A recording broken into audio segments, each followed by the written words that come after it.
You've tuned into The Mountain Gardener with your host, Ken Lain. Gardening it can be challenging, but with these simple insider tips, you'll reap huge rewards. Now, let's tune into today's Mountain Gardener with Ken and Lisa. So all week I've been saying I would talk about the 17 best landscape shrubs of spring, and I'm going to dedicate this segment just to that. And I don't have time to go into a lot of detail, but these are kind of the number one sellers, the most popular, the prettiest, easy to grow. They just have a lot going on for them. And a lot of the plants, you'll know what they are, who they are. So these aren't just winter good looking plants. These are things that are going to be transitioning here quickly as we start getting into after about Valentine's Day, another just month out, five weeks or so. You'll see daffodils starting to bloom. You'll see forsythia starting to crack. The winter jasmine will be in full glorious bloom. The first leading indicators, those plants will start to bloom. These are going to be some of those. And so I'll just start out with number one, pretty much in the Midwest. You all made this one famous, barberry. Boy, it's a little plant, not knee high. Typically, there's a lot of models. I probably have a dozen different varieties that we sell here at the garden center. But barberry is easy to grow, takes our sun, takes our wind, takes our alkaline soil, always has bright, shiny foliage, and it's got a flower to it, although not really significant. It's a pollinator. The bees will love it. The butterflies will love it. But you're planting it for the foliage, how it looks, that driveway that's got that roundabout driveway, and you got that big mound in the middle. This really looks good, and it'll take that heat and that wind that comes off that asphalt really, really well. It goes with Rose of Sharon. You folks from the more tropical climates, California's, Tucson's, Phoenix, Hawaii, you love your hibiscus, that great big old hibiscus with the flower the size of your hand. Well, that doesn't grow here, but Rose of Sharon does. It's also a hibiscus. The botanical name is hibiscus, but Rose of Sharon is the common name. It's got a bit smaller flower, so maybe it's the size of a baseball instead of your hand. So it's got a big flower, but it makes up for it in sheer quantity. The Rose of Sharon will have literally hundreds of flowers on this plant, whereas a traditional tropical hibiscus might have a dozen. So I've literally seen Rose of Sharons fall over because the weight of all the flowers was just so great that it had to be staked back up. It's a personal experience. It's a great plant for you. And it goes down to, I think, minus 40 degrees, some crazy cold. We will never see. Rose of Sharon's a great, if you want hibiscus, that's the one you want. It really grows well. Okay, bluebeard shrub or Coreopteris or false spirea. It has a lot of different names, but bluebeard, it's about a hip-high plant, kind of mounding. The beauty that it has is fast green growth and then blue flowers, and it's super low maintenance. It's the same color as Russian sage. That's probably the number one seller here. It can be kind of weedy, gets out of control sometimes. This has the same flower, but almost no pruning care. It always comes back next spring looking good. You don't have to cut it back to the ground to start over again. Just easy to care for and a true pollinator. Your butterflies are going to love you for having a bluebeard shrub out there. Butterfly bush, that's another one. So we grow butterfly bush better than anywhere else in the country. And we're on the migratory path for a lot of monarchs. A lot of butterflies use this part of the state as a highway.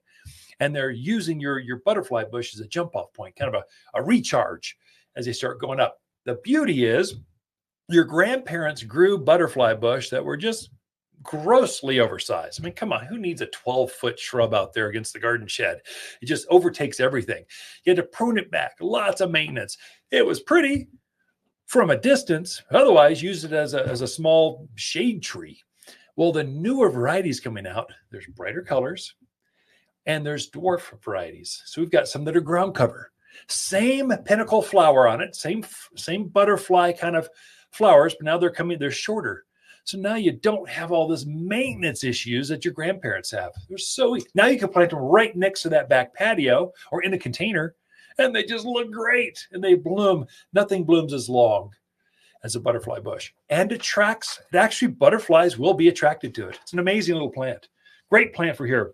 Doesn't have all the disease, the spotting, that kind of stuff that other parts of the country have. A deer grass. I don't think grass gets enough play, but deer grass, and really there's two native ones, deer grass or Miscanthus, and then also bear grass. Those two grow out and about. You'll just see them. Deer grass has this pink plume to it in the summer and fall. It's quite striking, quite pretty. And deer tend to leave it alone. So the animals, if you're right out there, javelina roaming around, things are eating your landscape. That's a good one for you.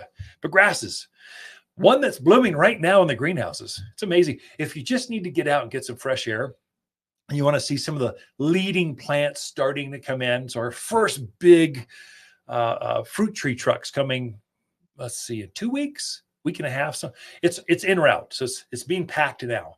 So we're starting that first harvest. But Ice Angel Camellia, that's one that came in just before Christmas. And it's an evergreen. It's a winter blooming evergreen shrub, grows about hip high, kind of wide, more shaded areas. It's kind of the east to north side of trees, houses, shrub, under patios, in containers. That's where it thrives. But it's got a camellia flower. You Californians, you love your camellias. Well, this one actually grows here and takes the cold, whereas most camellia are tropical. They're winter wimps. They're going to freeze out, die, and not come back. Not Ice Angel, thus the name, Ice Angel Camellia. It's magical. It's got a flower about the size of a rose of Sharon, about the size of a baseball, maybe a little bit smaller than that. But boy, it's a pretty plant. One that I use a lot, Gilded Edge Silverberry. Silverberry is a native. In fact, I use this one instead of red tip Botania. The number one seller, red tip. I put my kids through college with red tip Botania, but I would never have that plant in my yard. It's disease prone. It's got to maintain it like crazy. It's always got powdery mildew, deer eat on it, but not silverberry.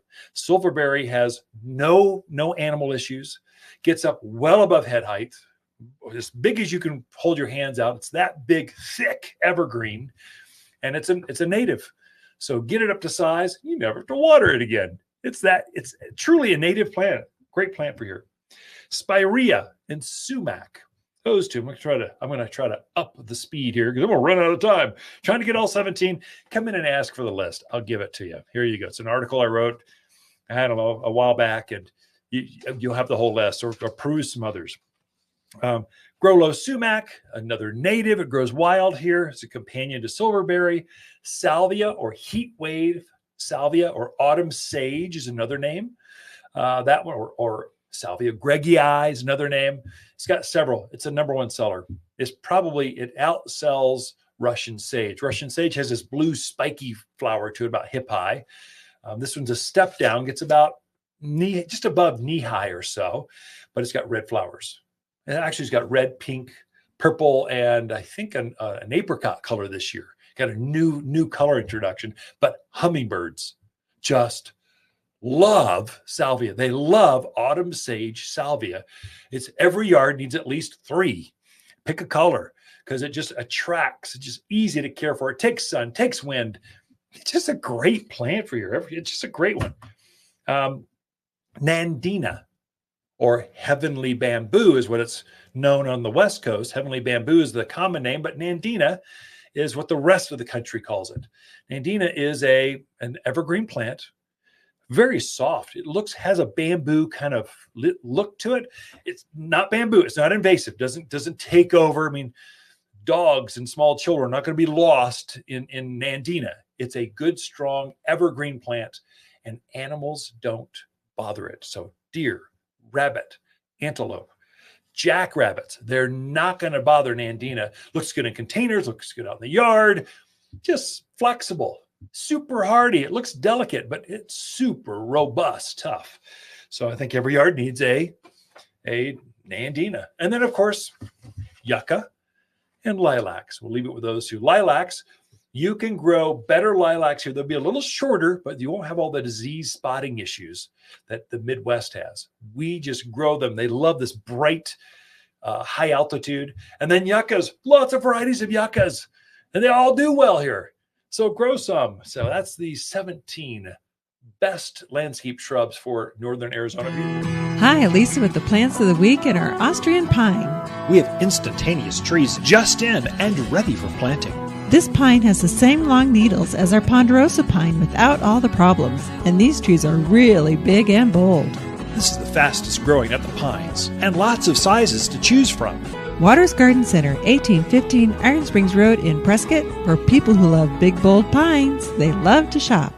For a more fruitful garden, increased success in the landscape that just feels better, then tune in daily to the Mountain Gardener podcast. Subscribe through your favorite podcast streamer or visit watersgardencenter.com. Better yet, visit me directly right here at Waters Garden Center. Thanks for tuning in.